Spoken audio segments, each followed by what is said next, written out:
Je m'appelle Maxwell, j'ai 63 ans. Et je dois avoir 4 ans, 5 ans. Je vois mon père pour la première fois. C'est-à-dire que je comprends que c'est mon papa, que c'est un monsieur qui arrive à la maison.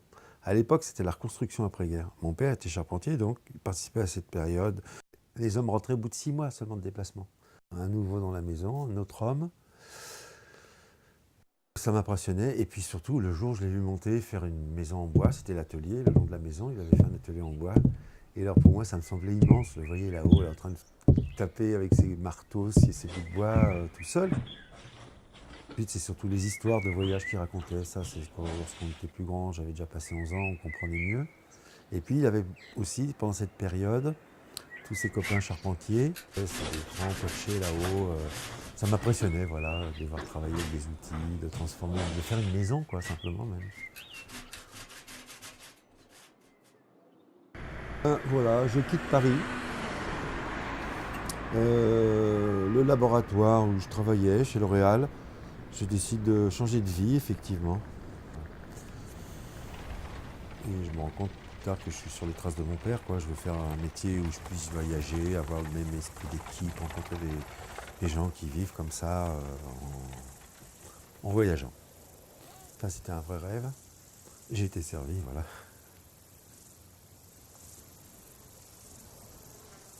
Il n'y a pas de limite, quoi. Quand on a un métier, on peut aller toujours plus loin, on peut le développer. Il y a d'autres branches, d'autres accès. Euh, c'est comme un fil conducteur.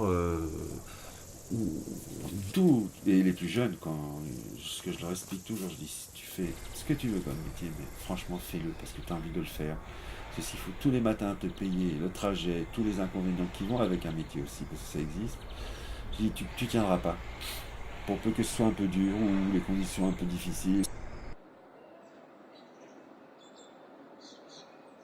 Et je m'imaginais la traite vraiment autrement.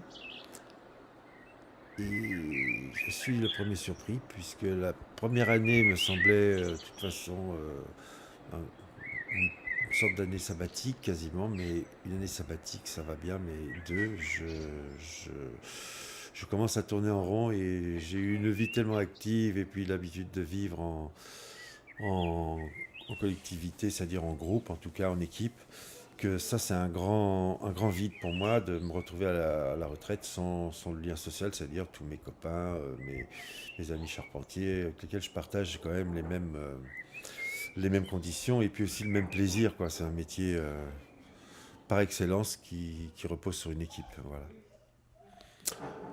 Donc j'ai décidé cette année de reprendre de l'activité qui reste reliée à mon métier.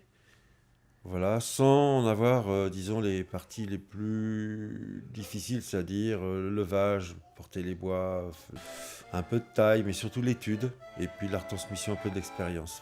Ça me semble le plus simple, puis accessible, puis c'est un vrai plaisir, quoi.